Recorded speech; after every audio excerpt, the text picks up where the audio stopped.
नमस्कार, प्रीति चौहान क्लासेस में आपका स्वागत है।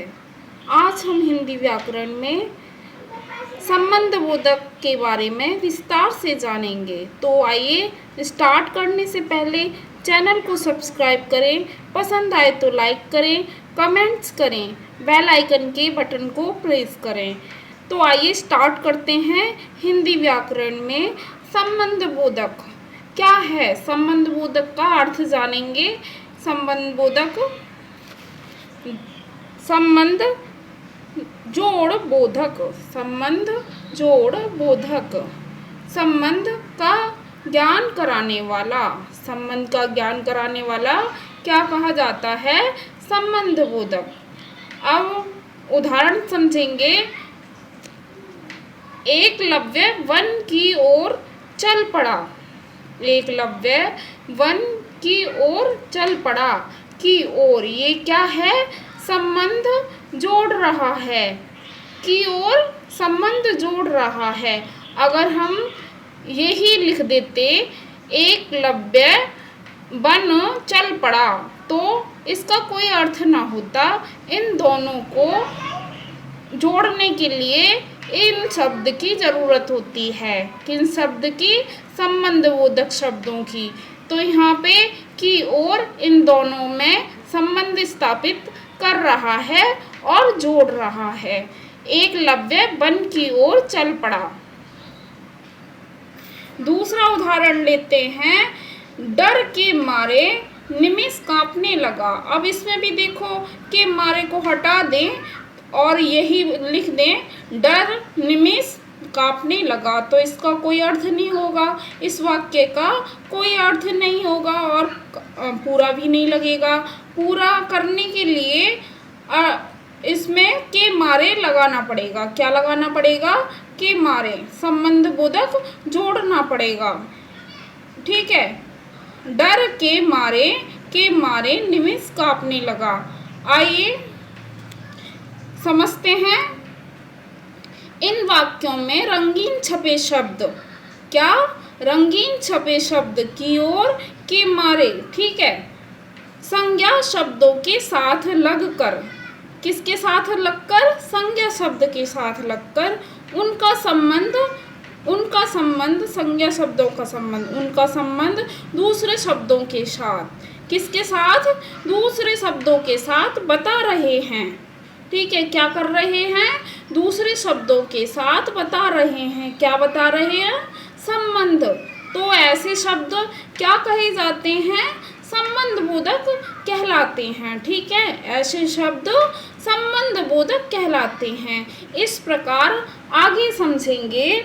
जो अविकारी शब्द संज्ञा या सर्वनाम के बाद लग कर उनका संबंध वाक्य के दूसरे शब्दों के साथ बताते हैं। ठीक है, वाक्य के दूसरे शब्दों के साथ बताते हैं, वे संबंध बोधक कहलाते हैं। आ गया ना समझ में? ठीक है, एक बार फिर से समझेंगे। जो अविकारी शब्द संज्ञा या सर्वनाम के बाद लगकर, बाद में लगकर, ठीक है, उनका संबंध वाक्य के दूसरे शब्दों के साथ बताते हैं, दूसरे शब्दों के साथ बताते हैं, वही संबंध बोधक कहलाते हैं। ठीक है, आगे समझेंगे। अर्थ के अनुसार संबंध बोधक के भेद, अर्थ के अनुसार संबंध बोधक के भेद कौन कौन से हैं?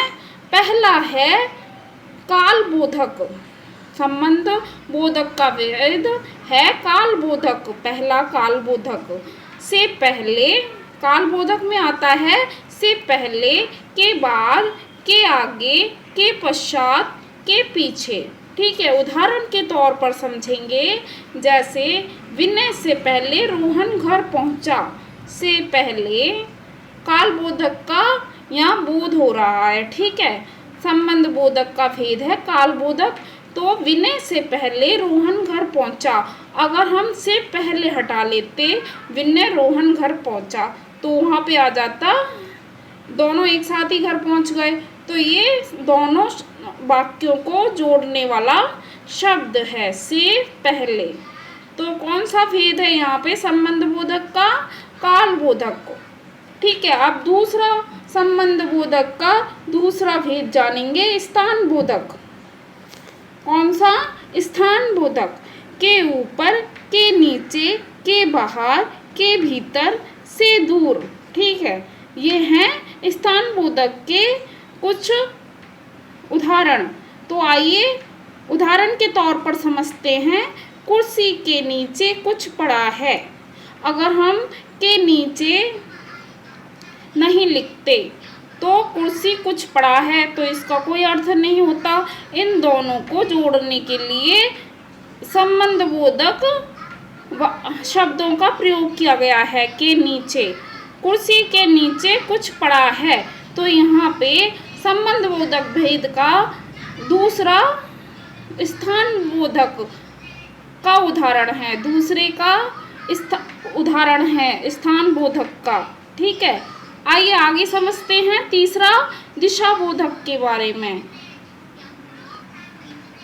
संबंध बोधक भेद, तीसरा भेद है संबंध बोधक का दिशा बोधक।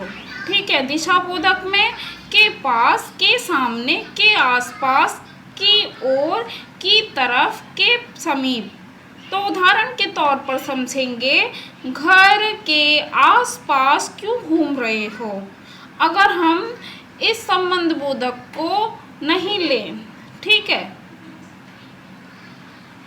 दिशा बोधक संबंध बोधक भेद को ना लें, तो क्या होगा? घर क्यों घूम रहे हो, तो इसका कोई अर्थ ही नहीं हुआ। तो उन सब दोनों वाक्य को जोड़ने के लिए ये शब्द जो होते हैं वो आपस में जोड़ देते हैं। के आसपास, के आसपास, घर के आसपास क्यों घूम रहे हो, तो ये संबंध बोधक भेद दिशा बोधक का उदाहरण है। अब आगे चौथा समझेंगे संबंध बोधक भेद का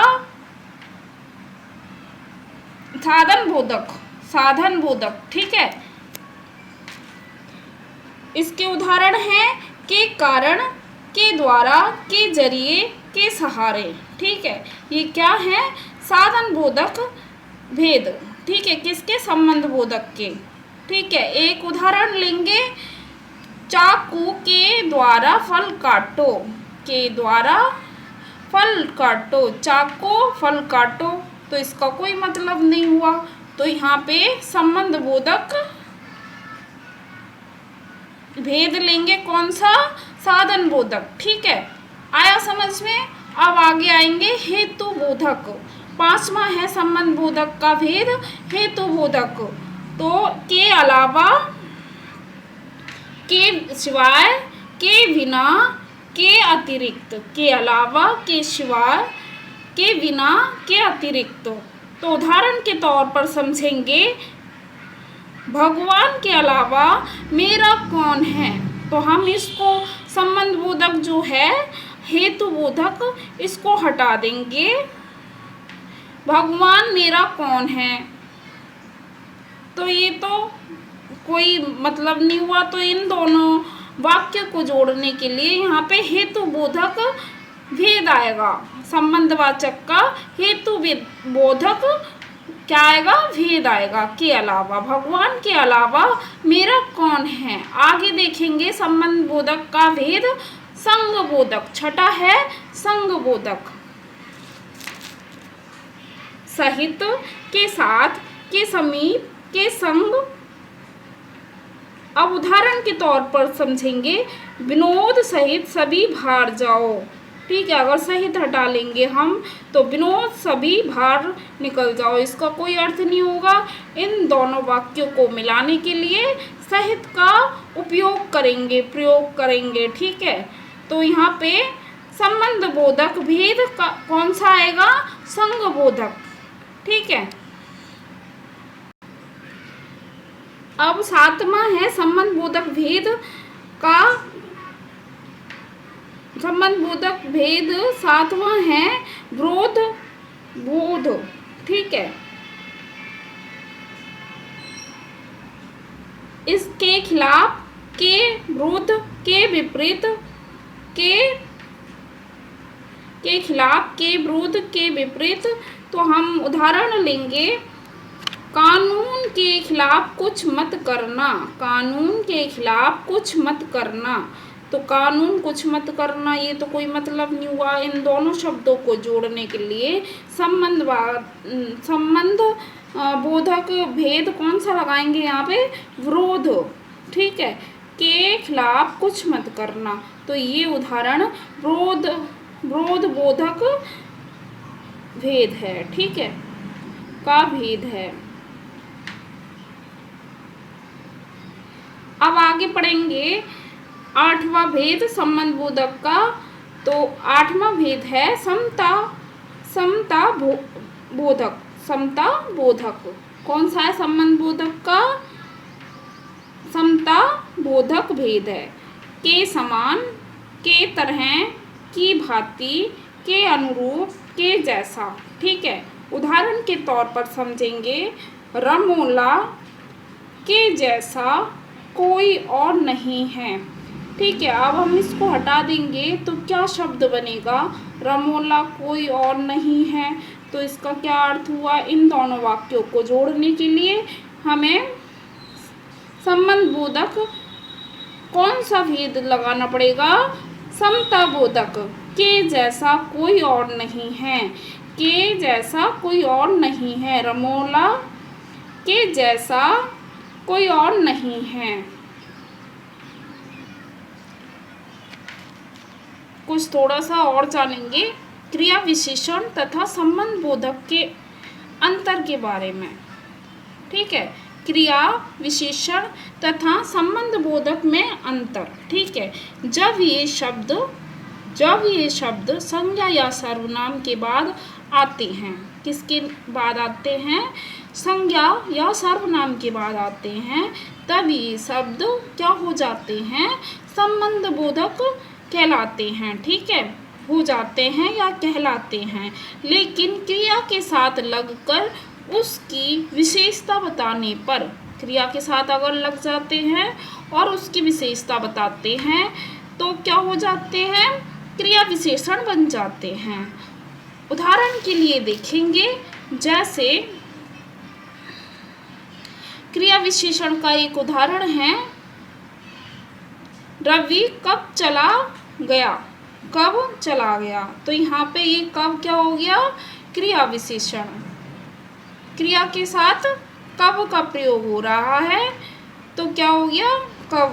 विशेषण क्रिया विशेषण में परिवर्तन हो गया। और यहाँ पे संबंध बोधक का एक उदाहरण लेंगे, वे तुम्हें कब से पुकार रहा है। कब से, तो ये यहाँ पे क्या हो गया? कब से लग गया यहाँ पे, तो यहाँ पे संबंध बोधक हो गया। इन दो वाक्यों को जोड़ने के लिए जो शब्द प्रयोग किए जाते हैं संबंध बोधक होते हैं। तो कब से पुकार रहा है, तो यहाँ पे क्या आ गया? संबंध बोधक। अब दूसरा हम लेंगे क्रिया विशेषण का एक और उदाहरण, विभोर अच्छा गाता है। अच्छा, क्रिया के साथ क्या हो रहा है? उसकी विशेषता बताई जा रही है, तो अच्छा गाता है। तो यहाँ पे क्या होगा? क्रिया विशेषण। अब यहाँ पे विभोर रंजन से अच्छा गाता है, से अच्छा गाता है, तो यहाँ पे दो शब्दों को जोड़ा जा रहा है, तो यहाँ पे से अच्छा। ठीक है, तो यहाँ पे क्या आएगा? संबंध बोधक। ठीक है, आगे आओ, चलो कुछ टिप्स हैं, बताते हैं, जानते हैं, समझते हैं, पढ़ते हैं। आइए ध्यान से समझना।